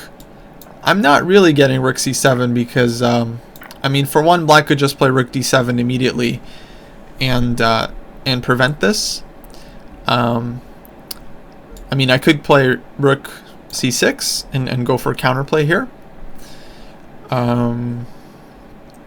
But then I would be kind of concerned about rook a8. So this is an example of where I think the endgame can get really dangerous, because here black is breaking the blockade, and I feel like my passed b pawns are hard to push, quite slow. So something like a rook a3 check, and yeah, maybe this one. It's like, I mean, already just looking very, very dicey. Maybe white has like a draw here, but at this point it's like getting harder and harder and harder to figure out how to actually make sure that you don't lose here.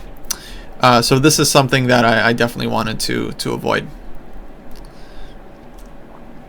So yeah, I feel like in these endgames, it's all about keeping control. And so I knew, of course, the main ideas my opponent would be looking for would be trying to activate his rooks. So I had to keep that under control.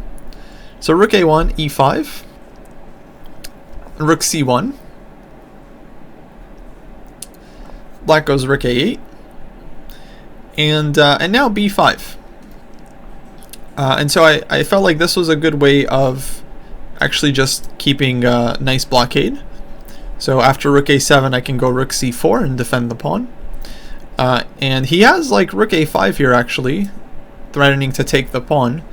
And then if rook b4, rook c8, he comes back this way and tries to come down. I think this would be still most likely okay for white. I can probably play like rook c4 here, or maybe rook a3, probably rook c4.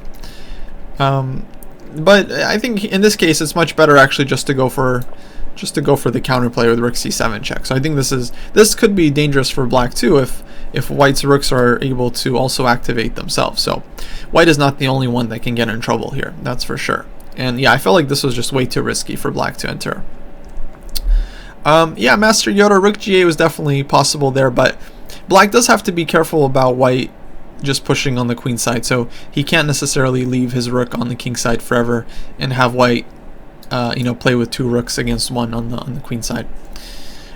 So instead here he went king d7, kind of a good prophylactic move. I push g3, and my idea here is to always have ideas of either f4 or h4, kind of useful moves on the king side. Then he ends up going for rook c8. And I was quite happy to see this because I had actually already anticipated the king and pawn endgame, and I knew that it would be fine for white. So I was more than happy to trade rooks here. So takes, rook c1 check, and rook c7. If king d7, then I'll just put the rook on c4, and there's really very, very little black can do here. I can shuffle rook b4, rook c4 with my king. I can play f4. At some point I can play rook c6, and so black really doesn't have anything than just playing rook c7 at some point and trying his luck in the king and pawn endgame. So he decides to do that immediately, but it's simply leading to a drawn position. That said, white does have to be careful here, so there is one way to lose the game. So for example, after king c4, if black plays king d6, then I think this is kind of the key position where white can play h4, black takes, white takes, and it's black to move. So I think the tempo is always kind of the most important thing in king and pawn endgames, like who's to move, who's going to be in zugzwang, and so on. Here with black to move, white is totally fine, and we end up getting this in the game, because even though black has this protected passer, the problem is the king is not able to activate itself at all. So like king e6, white will play king b4, and then if king d6, white always comes back and defends. So the only way for white to lose the game is, let's say black tries to triangulate, is if white tries to play king c4 here. I think a better move would be king b3, simply shuffling back between these two squares and just waiting for black to play king d6 so you can meet it with king c4. I think this is the easiest way to draw. King c4,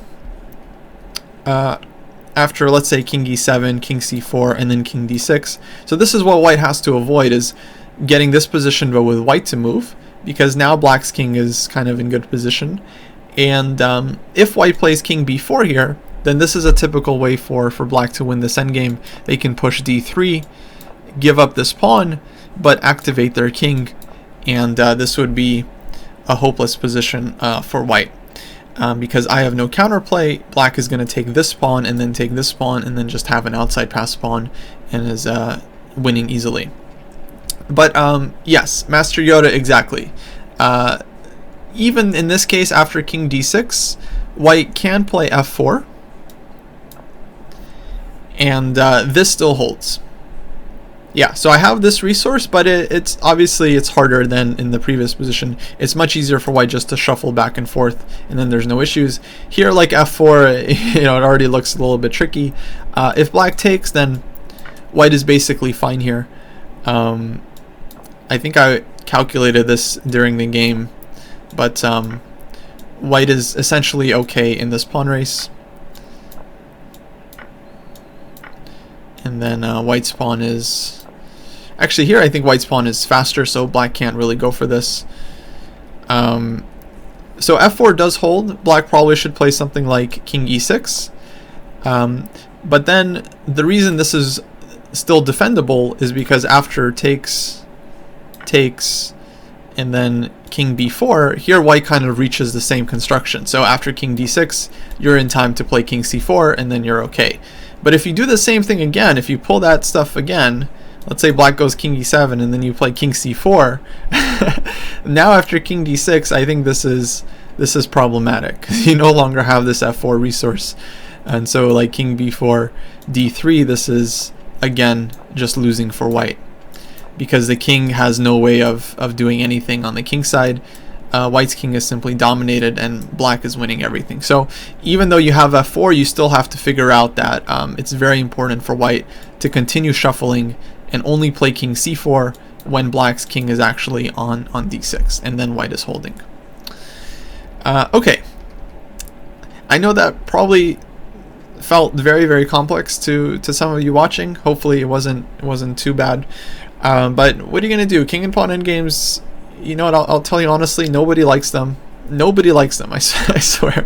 Very few people enjoy them, but they do come up, and if you understand some basic ideas about zugzwang and triangulation and how to calculate pawn races, then they're not too bad. Usually you can figure them out given enough time.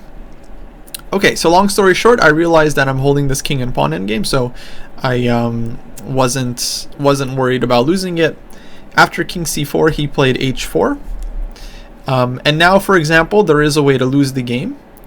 So white to play and lose, this would be the move g4. Because now after king d6, we've reached that same zugzwang position where white is lost.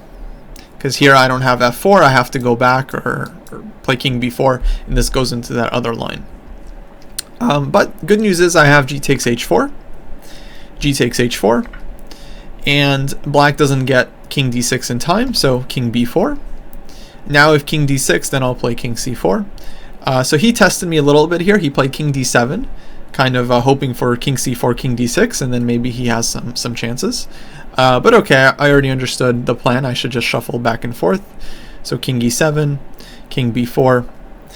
He plays king d6, king c4. King e6, king went back to b4. And,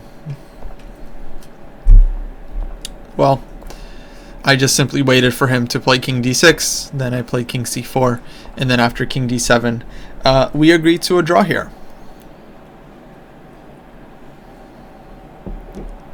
So, I was reasonably happy with that game. I mean, I basically posed zero problems with white, but well, at least, you know, we got into this endgame. I was surprised that my opponent went for it. I thought he would try to keep more pieces on the board.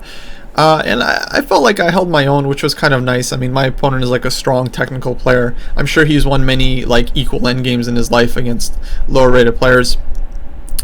So I definitely didn't feel like it was an easy game by any means. But yeah, I was happy to just kind of hold my own and not give him any chances. And yeah, you know, I'll try again next time to to get more play against the GMs. But what can you do?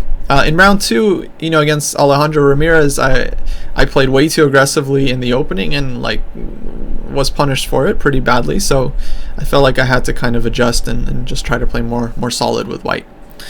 Okay, so that brings us to round 6.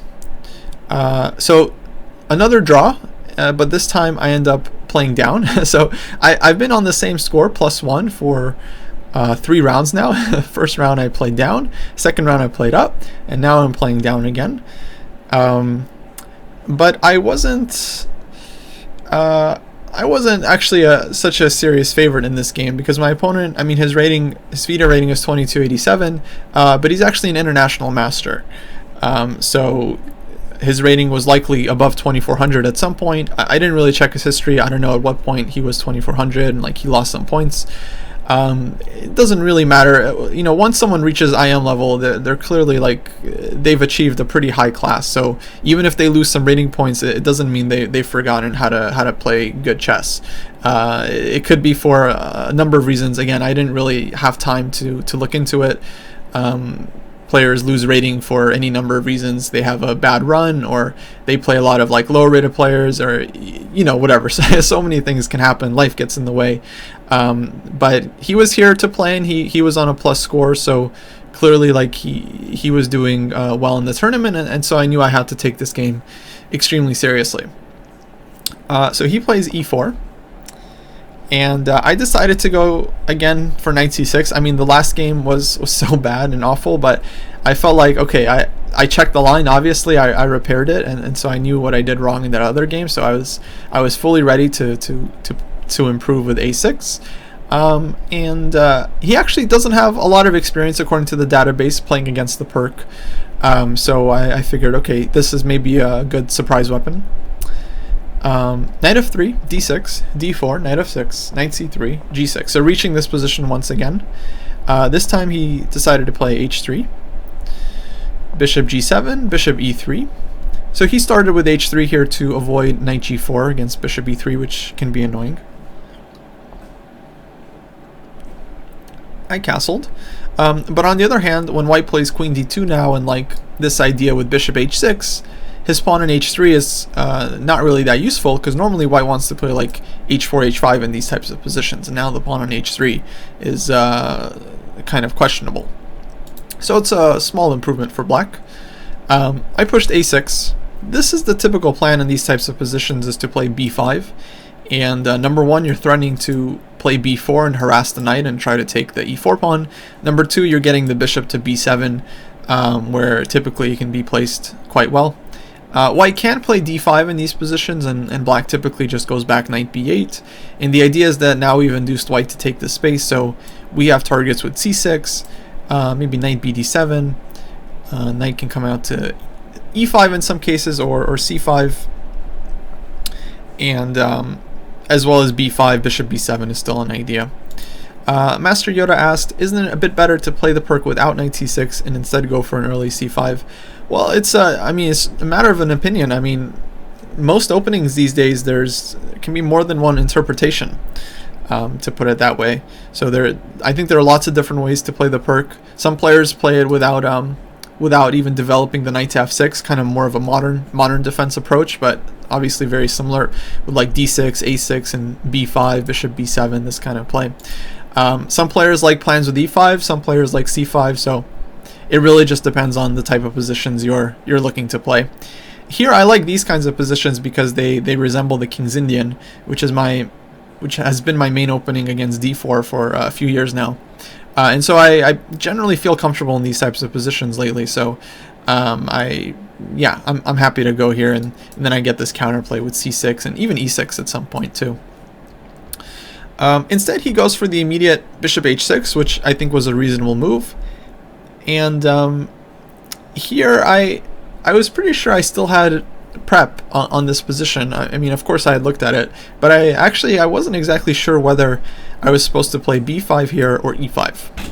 So I I just started thinking basically, and trying to just decide, which move looks better, not really trying to remember my notes. And unfortunately, I chose wrong. I played e5, which is a useful move for black. I mean, just kind of fighting back in the center. But it was really actually much better to start with b5, as I learned after the game when I checked. Actually, I figured this out during the game because I was lamenting not playing b5 first. The main point is that I'm threatening to play b4, and so white has to play either a3 or bishop d3. Let's say a3, I think, is a totally normal move here. Now when I play e5, let's say bishop takes g7, king takes g7, castles, we reach this position in the game but without b5 and a3, and with these moves inserted, black has this move bishop b7, which I don't have in the game. And this move basically solves all of black's problems, because now the queen on d8 is well defended. Without the bishop on b7, white is actually threatening to take on e5, and if knight takes, then knight takes e5, and the queen on d8 is hanging. If I take with the pawn, then white is trading queens and winning the e5 pawn. But bishop b7 keeps everything under control. Like de, black is totally fine here. So yeah, this position is totally fine for black. And although the opening didn't go my way in this game, I actually played the same opponent in the Blitz tournament, which took place in the evening. So this was round 6, which was played, I believe, in the morning. Then after this, I played a round 7 in the afternoon, and then there was the Blitz tournament that evening, and then I ended up playing him again. And because I had checked the game, we actually repeated the line up to this position, and then I got to play b5 in the Blitz game, improving on our game. And I think he played a3, e5, or maybe he played bishop d3 actually, and then e5. And black had a reasonable position, and then I even ended up winning. So I was happy to get a little bit of revenge for this game, but unfortunately it didn't go my way in the game that I would say counted more. Okay, so going back to the game, I played e5. He trades on g7 and castles. And now actually the position is very unpleasant for black because he's threatening to take on e5. If I just trade stuff on d4, then his queen on d4 is going to be really strong. This pin is really annoying. I don't really have c5 because the d6 pawn will be hanging. And white just has like an easy idea of g4, g5, and maybe f4, bishop e2, and just huge space advantage. He's already traded off like my King's Indian, Dragon, Bishop, whatever you want to call it. Yeah, it's just not a great position. Black is a lot worse here. So I didn't want to surrender the center. Hey, property of Mrs. Zamora. Thanks for following. Great username.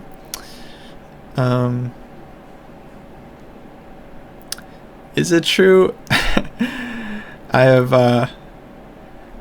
oh, I think you tried to post a link, which I assume is just going to be 100% spam. So but it didn't even show up, so I can't even click on it, unfortunately. I could go queen e7 here. I was strongly considering this move, but the problem is d takes e5, knight d5 is annoying. And if I take on d5, e takes d5, my knight has to go back. And I felt like this position is just going to be worse. Maybe not totally terrible, but clearly worse. I just kind of have less space, and white has a lot of pressure. It can go like h4, h5. I didn't really like it. I think white is a lot better there. I have other options like queen d6 here, for example, but then white goes like queen e3, and this is just very unpleasant with the rook lined up against the queen, like bishop c4 next, maybe knight b6 somewhere, and it's not so great. So yeah, queen e7, I didn't like the looks of it. I think actually objectively that was probably the best move. After queen e7, d takes e5, I can take with the knight. I think this was the best way to go, actually. And probably my opponent would have played knight h2, which is an idea he plays in the game that's actually really, really strong and worth knowing for everyone watching. Avoiding the trade and preparing to play f4 and just like kicking me back before bringing the knight back to the center, like knight f3 or even knight g4 in some cases, and just totally blowing black out of the water on the king side. So white is definitely better here, but compared to the game, my queen would be on e7 versus e8, which is a small improvement. Okay, so queen e8, I'm trying to avoid these like knight d5 ideas. Takes on e5. I took with the knight, because again, d takes e5 is going to run into knight d5, and I don't really want to take, and he's starting the c-pawn. So knight takes e5, and then knight h2. Really, really strong move. I think knight d4 was also possible with a really similar idea, like trying to play f4 and g4, but knight h2 is interesting because this knight has prospects of going to g4, which it eventually does jump to, and is really annoying. Okay, so I played b5. At this point, I realize like I'm probably approaching some danger here, but you know, I have to fight for counterplay on the queen side. F4, knight d7. Now the e-pawn is hanging, so rook e1. There are other moves as well, but I think this was quite reasonable. Bishop b7, g4, queen e6, and bishop g2. And here I'm just slowly realizing that my position is getting from worse to basically lost. Because, like, I mean, white just has so much space. He has queen d4 coming, g5, knight g4. The queen and knight are just perfectly coordinated, because the king on g8 always just gets mated with this knight on h6, queen on d4 combo. So that just looks horrible for black. And if I play b4, then knight d5 is just totally crushing. It's taking on d5, takes with the pawn. Queen f6, he can go g5, and I'm just lacking so much space here. It's hugely problematic. Queen f5, I think he can go bishop e4, looks like it's winning. Rook e7 might be good. Queen d4 check, knight g4, knight h6 is probably extremely painful. So unplayable position, totally unplayable. And yeah, Master Yoda is right. e5 is currently a huge threat, threatening to take the knight on f6 with check, and then the bishop is hanging. Even if I go king g8 here, e5 is still a problem, because after bishop takes g2, he takes here and hits my queen, and black is losing a piece. I actually considered going for this position, grabbing 2 pawns, because that's how bad my position was already. I'm considering just giving up a piece for 2 pawns and hoping to simplify, but no real chances here. White still just has, I mean, 2 pawns is not enough, and the rook is, white's rooks are ready to activate, so this would not be good. So after some thought, I play knight c5. I just didn't see such a great alternative defending my bishop. g5, knight d7, knight g4. So he's I have to say, conducting the game so far really well, basically perfectly. And now, I mean, white's position is just overwhelming here. I could play f6, but the problem is I think this even runs into f5. It just looks devastating, like the position is just blowing open on the king side. And with king's castle on opposite sides of the board, I mean, this is 100% what white is looking for. And I think something like this, and let's say taking here, knight takes, rook f1, rook e7, queen d4, queen h6. So many dangerous moves here for white that it's just probably just lost. So yeah, what to do? I played h5 because otherwise queen d4 check and knight h6 would be coming and killing my position. G takes h6, king h7, queen d4, and f6. It's still bad, but at least I'm hanging on. You know, I'm down a pawn, but it doesn't feel like white has a way to blow open the position just yet. Unfortunately, I just have no play on the queen side, so I'm still much worse. Knight d5. I have to take queen f7, and now b4. So strong move. I mean, despite the fact that his king is on c1, he can do this because he's in control.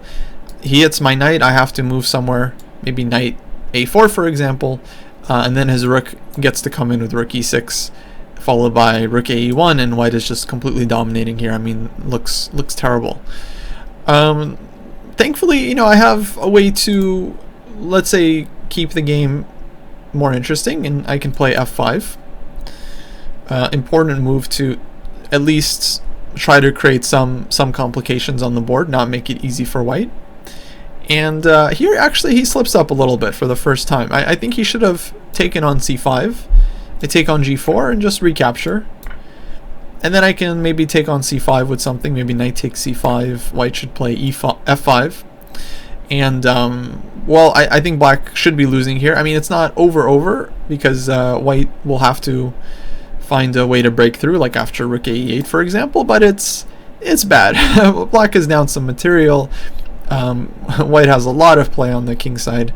Black doesn't really have a ton of counterplay, just some vague chances of holding, but objectively I think this was the way to go. Instead, White played knight f2. So going back, because he really wanted to insist on gaining the e6 square for the rook, but the issue is that I actually got to play f5 and get some space for my pieces.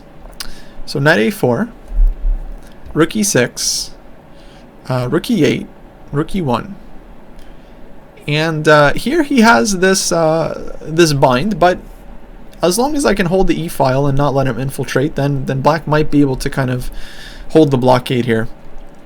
And I mean, I saw the right move here, but I didn't quite have the courage to play it, unfortunately. Actually, I don't quite remember what changed my mind, but originally my idea was to just take the pawn. And I mean, it looks like, you know, might as well grab the pawn. White isn't threatening anything. White does have this shot, which I noticed, knight g4 check. I was a little bit worried about this one because after takes, my king is not getting back home, and rook h1 is coming, and even if I play king h7, king g8, I'm still getting mated on h8. So this looked really dangerous. I recognized, of course, that I don't have to take the knight. This is not checkers after all. I could play king h7. But still, I felt unpleasant about this position, and we were approaching time trouble at this point, so I didn't have a whole lot of time to evaluate this. Had I had more time, hopefully I would have realized that actually this is not that bad. And I mean, according to Stockfish, like White does not have an easy time proving anything here. It's just hard to break through. Now I might be threatening to take the knight at some point, and then playing like queen takes f4 check. I should note that in the other line this was not possible because the rook on e8 ends up hanging. This would be a nice way to get out, but unfortunately White can take this one. But yeah, objectively, actually, this would have made things very difficult for White. So amazingly, like, I mean, I actually did have some survival chances here. Instead, I play knight f6, which, okay, I was in a difficult position. Rook e3. And now he's threatening to play queen takes f6, which wins a piece. Queen takes, rook takes is a nice tactic. So if I just make some random move, then he's grabbed the piece and just winning. So I'm kind of forced to take on e6. He takes with the pawn, which I think is correct. Queen e7. And here he makes a really strong move, bishop c6, which secures White's advantage here. Just dominating the position. Otherwise, Black would be able to play c5 and maybe get some chances on the queen side because his pawn is kind of blockaded, but I can do something on the queen side. But bishop c6, very strong move. It really just kills all of my action. And now it's hard to move. it's just hard to move anything. So knight b6, I don't really have a lot of moves, nor do I have a lot of time, so the situation is getting quite difficult. He plays h4, knight c4, rook e1. Finally, I take on h6 because I just don't have anything else to do. Knight h3. He starts playing here really well. He brings the knight back to h3, and then this knight is heading to g5, where it would be supporting the e6 pawn and really strong. I push d5 and then queen c5. So an interesting move. He's offering a queen trade, and the idea, of course, is that if we do trade queens, then he breaks the blockade and the e pawn is just running. I decided to play knight d6 here because I realized the endgame would be quite bad. But unfortunately, my position just ends up just being way too passive here, because now I'm just totally dominated. None of my pieces have any like active prospects. I mean, I have knight e4, but it really just falls short because my other knight is pinned, and White is just going to be able to take the d5 pawn soon. So yeah, I'm basically just completely lost here. The engine pointed out one resource here that was just really amazing. I don't know anyone who would find this outside of like MVL, Nakamura, Carlsen, like these types of players. But the move rook f7 was a very, very strong defensive move. I mean, okay, it's cute. Like can't take because queen takes e1. But the point is that actually black is just keeping the blockade, but without having to pacify the knight with knight d6. So if white takes on e7 here, rook e7, it's passive, but white doesn't have the same domination as with the pin. And so here black has a plan of like knight d6, knight e4, and just blockading, and maybe at some point even trying to pick up the pawn. So this would actually be very unclear. I also have the idea of playing knight h5 and putting pressure on f4. So this move, yeah, I mean, I didn't really notice at all. It didn't cross my mind. I mean, I was in time trouble, so whatever. But it's a nice resource. And if white doesn't trade queens, and then black is starting to take and play rook e7 anyway, so this would have been still pretty unclear. Nice resource. Okay, after knight d6, it was pretty much bad. I tried knight h5. He goes queen takes d5. Now if I take here, white just plays queen d2, and the knight is under attack, and he's threatening to checkmate me via knight f7 and queen h6. If king f6, then queen g5 is picking up the queen, and if I go back, I'm just getting mated, so that was not playable. I tried to play rook f6. I really didn't know what to do here. I'm just kind of shuffling without a plan. King g7, queen e5. And he took his time here. He did a good job of not really doing much before the time control. Here he plays queen c5, reinstating the pin, and actually just going after the c7 pawn, which I cannot defend at all here. He had a nice idea of just all of his pieces defending the pawn. It's very Nimzovich style, I should say, and just kind of overprotecting this one while the queen is being super active. And yeah, just nothing for black to do. Rook f8 takes on c7. I took on f4, queen c5. I went back. Now we've made the time control, and he finds rook d1, which is, of course, just putting this huge pressure on the pin and finally breaking down the blockade. So I play knight c8. This is kind of the only move I can play not to lose outright. But he converted here pretty cleanly. His calculation was definitely on point. He takes, queen takes c5, bc5, rook takes c8. And we reach this endgame, rook and knight each, similar to game 4 actually, but unfortunately this is a much worse version, and white's pawns are just way too strong here, and I basically just didn't have any huge chances here of saving the game. He goes rook d7, e7 was also winning, but this one is good too. Knight g7, because he's threatening the mate on h7. He pushes e7. Now he's starting simply to play rook d8 and promote the pawn. I played king h5. So I have one idea here, but unfortunately he didn't really go for it. Rook d8, rook c7. And now I was genuinely hoping for white to promote here, because similar to round 4 where I had to sacrifice my knight for white's pawns, but it was hard to win, I felt like this position would actually not be that easy for white to convert at all, because I only have one pawn, but the h4 pawn is hanging. My king is active. White doesn't have any passed pawns yet, but I do. I might have 2 passed pawns soon, or at the very least this f pawn is going to be somewhat problematic. And so this endgame I think actually it should be winning for white with best play. Definitely should be winning, but it would not be easy, especially in time trouble, playing on the increment. I don't think every player is going to win this every time. So I was kind of hoping for this one, and maybe I would have some chances here. Especially since my rook is always active. Like, if the king tries to come this way, then he's going to have to leave his queenside behind, and that's not really okay. But otherwise, you know, my king and f-pawn are going to be running down the board. So credit to him. I mean, at this point, I think he had like 15 minutes left after rook c7. And based on his expression, it seemed like he kind of underestimated this resource. Like, I think he was expecting rook takes c5, where after knight e6, basically black just loses on the spot. So this is why this was not playable. And seeing that this was winning, I think he kind of relaxed, just thinking, okay, game is over because I can't even take on c5.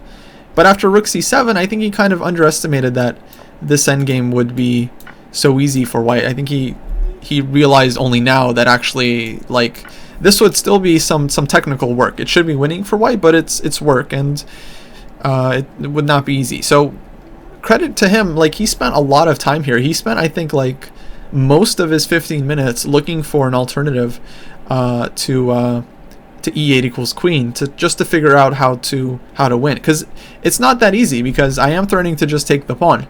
So like if knight e6, I just have rook takes e7, it doesn't really work for white. And so yeah, if he doesn't go e8 queen, it's like, what does white do here? But he found the right move, c6. So he gives up the pawn, but his c pawn actually becomes the game winner.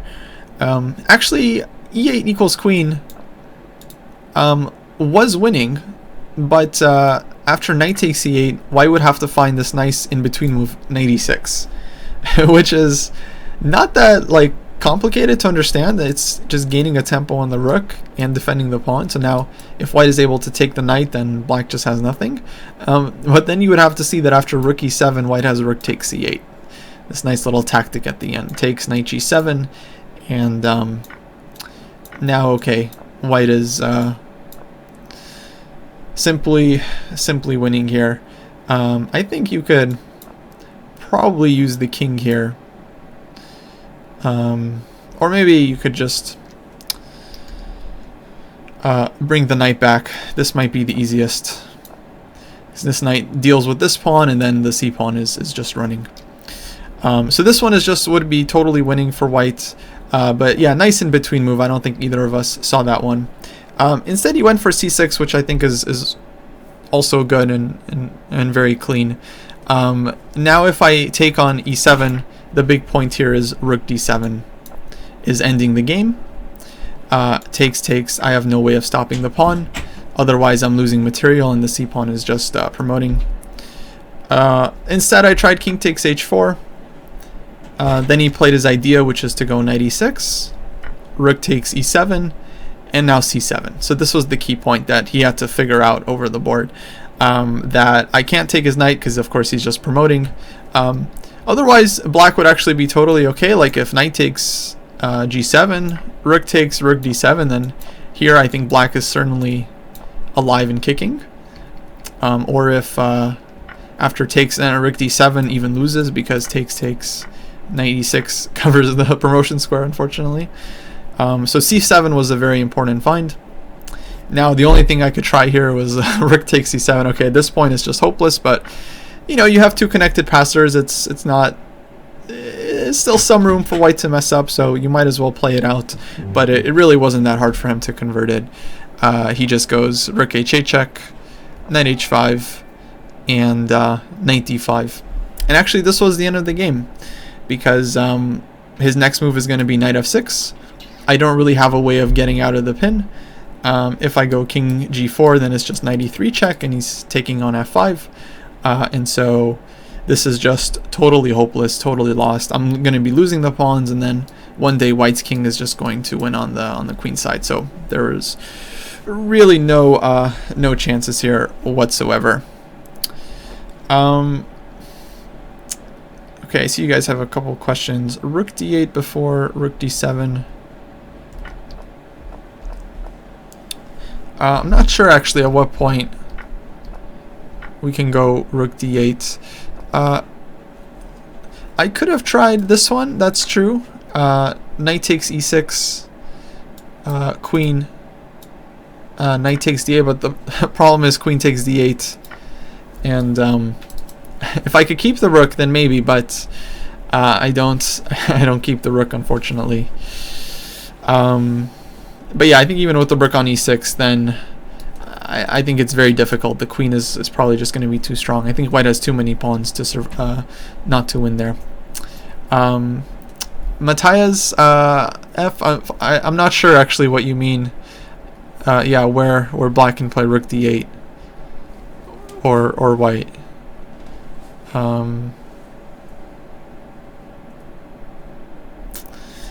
Yeah, sorry. He means when the black king was on h6. The black king was on h6 for a while. Shoot, you guys are saying here, but I don't know when you're timing it. Oh, instead of... Oh, I see what you mean. Sorry, rook d8. Okay, my bad. You want knight f7 check like this. Is that right? I feel like the... I mean, it might be working. I'm not sure. Because, well, you have to make sure your c-pawn promotes. And... having a hard time figuring this out. It feels like it's also working. I would bet that this is winning because, like, black's king has no way of stopping the pawn. The knight can stop this one, but not both. Maybe actually, hold on. I can try this and knight e8, and at least make it hard. Hey, Chess Poems, thanks for the bits. Not much. What's up with you? And hey, Palamedes, thanks for checking out the stream. Yeah, Della Morte indeed from Argentina. Okay, e7. Black goes king f6.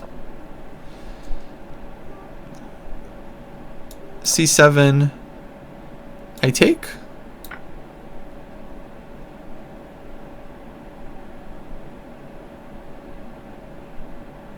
And and what's this? Black is now winning. I'm winning the game.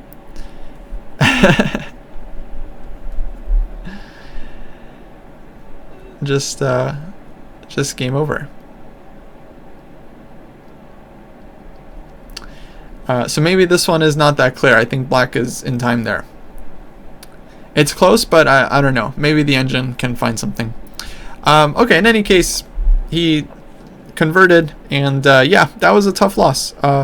This was my second loss of the tournament. I would mainly blame it on the opening, actually. Like, playing e5 early on, I kind of reached a difficult position. Right out of here, actually, surprisingly, I didn't realize this was that bad for black. I thought it was playable, but it's kind of worse. So, yeah, that was unfortunate. This put me on 3 out of 6 for the tournament, an even score. So not really a great score, because this technically would count as an upset. But, okay, clearly the tournament wasn't over. There was 3 more rounds. This is definitely my worst stretch out of the tournament, these 3 rounds, rounds 4, 5, and 6. I only scored 1 out of 3.